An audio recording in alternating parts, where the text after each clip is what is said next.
केला बेचने वाली चुड़ैल। एक बार की बात है, जादूपुर नाम के एक गांव में करतब दिखाती एक औरत एक रेड्डी के लिए गांव में आती है। आइए आइए मेहरबान कदरदान, खाइए रोहड़ा के ताजे ताजे केले। कभी खाए नहीं होंगे ऐसे केले, पीले पीले केले खाइए। ये कहकर रोहड़ा हाथों में 4 केले लिए उन्हें सर्कल में जोर जोर से हवा में उछालती हुई करतब दिखाती है, जिसे देखकर आसपास के सारे बच्चे अपने अपने मम्मी पापा से उस औरत के पास जाने की जिद करने लग जाते हैं। पापा, ऐसा तो सर्कस में बॉल से होता है ना, ये आंटी तो केले से कर रही है। चलिए ना पापा, देखते हैं। रोहड़ा एक पतली सी तार पर चलती हुई केलों से करतब दिखाती है। आते जाते सभी लोग बाहर रुककर उसके करतब देखते हैं और वाह वाही करते नहीं थकते। जैसे ही एक आदमी पास आकर उसे पैसे देने लग जाता है, तब वो कहती है, अरे नहीं नहीं साहब, मैं करतब तो बच्चों के मन को बहलाने के लिए करती हूँ। धंधा तो मेरा केले का है। पीछे देखो मेरी रिड्डी, जो भी मेरे केले खाएगा मेरी तरह चुस्त दुरुस्त और तंदुरुस्त हो जाएगा।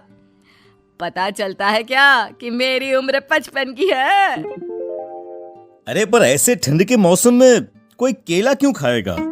ये ऐसे वैसे केले नहीं है साहब, ये शरीर में गर्मी देते हैं। ठंड को दूर भगाए जो भी रोहिणा के केले खाए।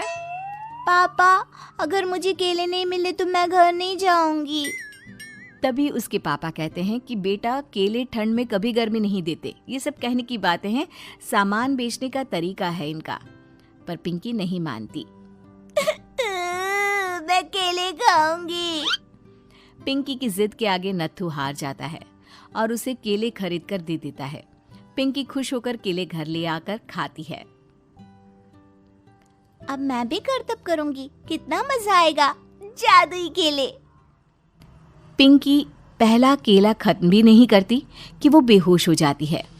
दूसरे केले से एक काला धुआं आता है और रोहड़ा चुड़ैल बनकर बाहर निकल आती है। मेरे भूतिया केले बच्चे न खाए, ऐसा हो ही नहीं सकता। जादूपुर वालों, कब तक बचोगे?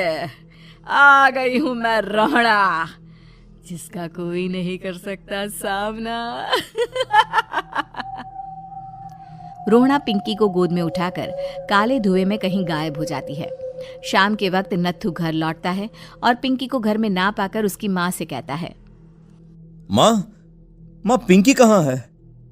अरे बेटा, उसे तो तू सुबह करतब दिखाने ले गया था ना, फिर कहाँ वापस आए तुम दोनों? मुझे लगा तू उसे अपने साथ मंडी ले गया होगा। हे भगवान, मेरी बच्ची कहाँ गई? मैं उसे घर ही तो छोड़कर गया था माँ। नत्थू गांव के घर कोने में अपनी बेटी को ढूंढता है, पर उसे वो कहीं नहीं मिलती। परेशान होकर आखिर रो रो कर नत्थू हिम्मत हार कर घर लौट आता है। अगली सुबह रोहड़ा फिर से करतब दिखाने आती है और इस बार पिंकी की तरह रोनी केले खरीद लेता है। 50 रुपए दिए थे पापा ने, सारे पैसों के मैंने केले खरीद लिए हैं। अब मैं भी आंटी की तरह ही करतबबाज बन जाऊंगा। यही सोचते हुए रोनी केले खाता है और पहला अकेला केला आधा खत्म भी नहीं करता कि चुड़ैल उसके सामने आ जाती है। मेरे साथ चलने का समय आ गया है रोनी। ये तो बस शुरुआत है। अब इस गांव के सारे बच्चे धीरे धीरे मेरे कब्जे में होंगे, एक बच्चा भी नहीं बचेगा। ये कहकर रोनी को गोद में लेकर काले धुएं में अदृश्य हो जाती है। इसके बाद हर रोज गांव में से कोई ना कोई बच्चा गायब होता, पर ऐसा क्यों हो रहा है किसी को भी समझ में नहीं आ पा रहा था। रोज की तरह अपनी बेटी पिंकी की तलाश में नत्थू गांव के एक तालाब के पास बैठा रो रहा था। कहाँ गई मेरी पिंकी? शकुंतला के जाने के बाद एक वही तो मेरा सहारा थी। अरे उसकी आत्मा कोस रही होगी मुझे कि मैं अपनी बच्ची को संभाल भी नहीं पाया। नत्थू ये कहता हुआ रो ही रहा था कि तभी तालाब में से उसे शकुंतला की आवाज सुनाई देती है। कहाँ थी तुम शकुंतला? हमारी बच्ची और सारे गायब हुए बच्चे रोहड़ा के कब्जे में हैं। वो बच्चों को जो केले देती है उससे बच्चे बेहोश हो जाते हैं और उसके कब्जे में आ जाते हैं और वो उन्हें ले जाकर काली दुनिया में ले जाती है। पर वो ऐसा क्यों कर रही है? ये मैं नहीं जानती, पर उस दुनिया का रास्ता मैं आपको बता सकती हूँ। जहां ये नदी खत्म होती है वहां एक केले का पेड़ है, उसके नीचे एक दरवाजा है, वहीं से रास्ता जाता है उस दुनिया का। ये कहकर शकुंतला की आत्मा गायब हो जाती है। गांव के सभी लोग झुंड बनाकर उसी रास्ते से काली दुनिया में चले जाते हैं और वहां देखते हैं कि सारे बच्चे वहां काम कर रहे थे। पापा मुझे ले चलो यहाँ से। पापा पापा। सभी बच्चे अपने मम्मी पापा से लिपट जाते हैं। तो तुम लोग यहाँ तक आ गए? क्यों हमारे बच्चों को पकड़ लिया तूने?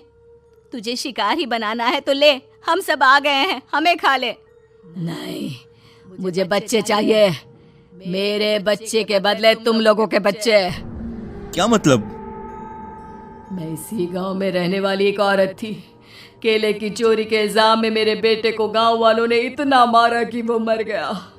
उसी दिन मैंने ठान लिया कि गांव वालों का भी वही हाल करूंगी। कुछ दिन बाद बेटे के चले जाने के दुख में मैं भी मर गई और मेरी भटकती आत्मा एक चुड़ैल बन गई। और फिर मैंने बदला लिया तुम सबके बच्चे छीनकर। बर्दाश्त नहीं कर पाए ना? सोचो मुझ पर क्या बीती होगी। हमें माफ कर दो रोना, पता नहीं ये किसकी गलती थी पर हम सभी माफी मांगते हैं। हमारी खुशियां लौटा दो, तुम भी तो एक माँ हो। गांव वालों की बात सुनकर रोना का मन पिघल जाता है और वो बच्चों को छोड़ देती है। उसके बाद काली दुनिया बच्चों के लिए जादुई दुनिया बन जाती है। अब कोई भी कभी भी वहां आ जा सकता था।